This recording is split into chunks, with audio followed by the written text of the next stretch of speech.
What's up YouTube, this is Oxstorm10 bringing you guys today a couple of solo strategies on the map Farm, and the ones I'm going to show are going to originate around that truck right there and the barn and the farm right here.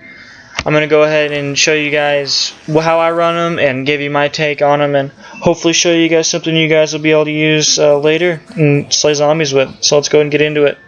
This first route right here is going to be using the barn and farmhouse, and this round's going to take a second to get started because of that nuke right there, but you're just going to sit here and hold off the zombies for as long as you possibly can. Now I would say you definitely want to be careful and not wait too long. Don't let them get too close, as I'll show one of my mistakes later, but just go ahead and sit here, kind of hold off, do what you can, and you're going to want to end up jumping backwards and trying to avoid this lava crack that's kind of sitting there. And even then, I kind of waited too long, that was really too close. But then you want to make your way slowly, a lot slower than what I just showed there, around there, up the stairs, make sure the zombies are falling right behind you. And honestly, you want to be getting hit. Just little bit hits here and there, and that'd be perfect. I kind of go too fast, but thankfully I'm able to go slow enough to where the zombies aren't waiting for me when I come back down, but that's definitely a risk. Then you want to go left around those boxes because the zombies can drop down from the middle area. Avoid your slow guys here, and then I end up going a little slower here because I kind of outran my zombies, but make your way right back up to the top of the house and you're ready to go again. And this is one of the first areas where you can kind of shoot zombies at. I don't really like this part because, as you can see, they kind of break around that couch, and then I don't really get good beat on any of the zombies, but I kind of showed that because it's really person preference. I mean, it's whatever you guys want. Here I kind of show the route again. Still going a little too fast, but it works. Definitely want to slow it up a little bit though. And I kind of look through this middle area right here, just kind of see what zombies are still coming, make sure they're up the stairs, because if you go too fast and the zombies are down there waiting for you, you're definitely going to get pinned. That downstairs is just too cramped to avoid. And here's where, if I'm going to use this route that I shoot, because you can just get the zombies in a good single file train and get a lot of shots on them. The only bad part is if you don't go fast enough, you can get mobbed on those stairs. As you see that window right there, they'll just spawn in through there and you're kind of screwed. So just be careful, whichever way you decide to go ahead and pick and shoot, just don't do too far and don't do too long because you'll get screwed. Alright, this second route right here is the one with the truck. This is the one that I like the best. And what I like to do here at the beginning of the round, I like to take some mini circles here, let the zombies go ahead and spawn in, because if you don't take these circles, I found that you'll just end up getting kind of mobbed on one of your bigger circles. But then once you get them in a little bit, you go ahead and take these long circles here around this truck. Long strokes, kind of slow strokes whenever you have open space, but then you definitely want to sprint through your choke points, like right there and definitely right there too, but I kind of had a little opening.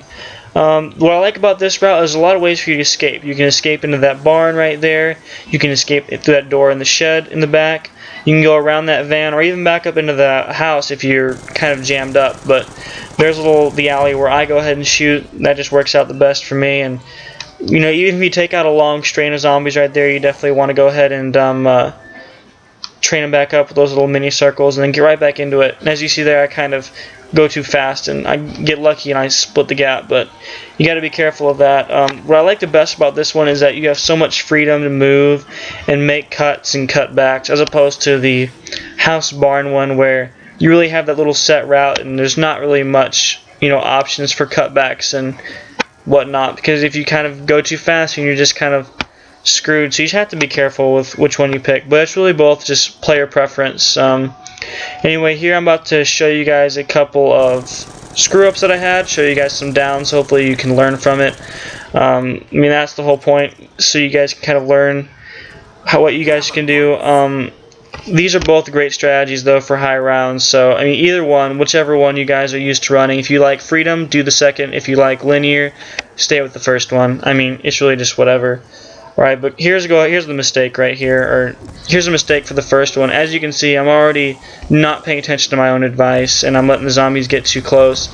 And this one right here without a head actually nicks me, and on my jump down to the ground, I get down. So definitely want to be careful for that.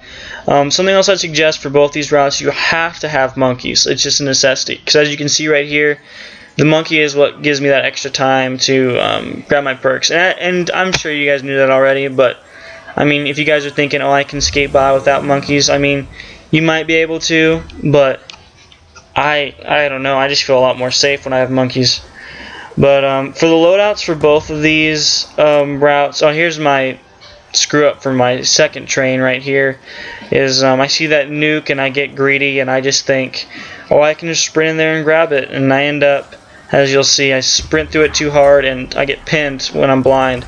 And then I pretty much just kill myself with my ray gun. It's a pretty noobish mistake, but you definitely have to be careful of it because there's lots of places, especially with this truck train, that you can pin yourself. So, and as you can see again, just toss that monkey out, grab your perks, head back up to that top house, and you're able to just kind of slip right past the zombies and start your train up again. I don't know, easy as that. I mean, lots of ways for you to recover on these trains. But anyway, YouTube, that's pretty much the video. After round 24, I pretty much used this truck train only. Like I said before, it's my favorite.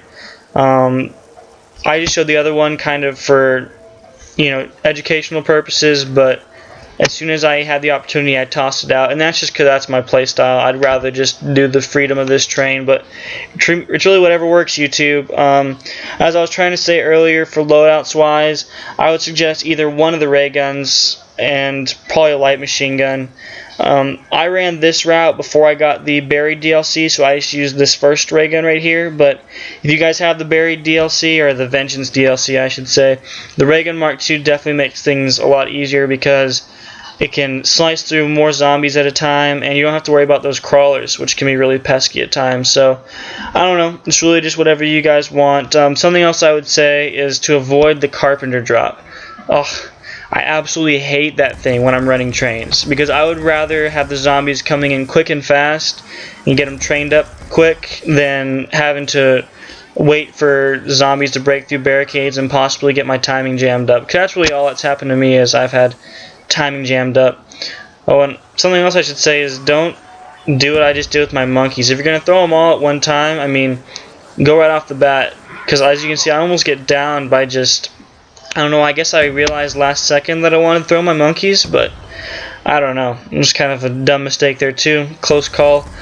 Yeah, anyway, I ended up getting to round 34 before going down, and I'll show that here at the end of the video, but that's pretty much it. Hopefully you guys can use these strategies, one of these strategies, to get to high rounds. And you know, these aren't my strategies, they're just ones I've been using, and I'm just trying to keep them relevant, so give you guys my take on them. But anyway, like, comment, subscribe, and stay on the lookout for more content. I definitely want to bring some buried strategies and some turn gameplay to you guys, so we'll see. Anyway, here's my round 34. As you can see right off the bat, I don't know why I went brain dead, but I just immediately start running these long strokes. I didn't do any of my little circle up that I usually do. And as you can see, I end up just getting mobbed here on this next turn, and I think I can thread a needle here, and it just doesn't work out. As you can see, I just get stuck and pinned and go down. Well, anyway, YouTube, that's it. I'm out. Peace.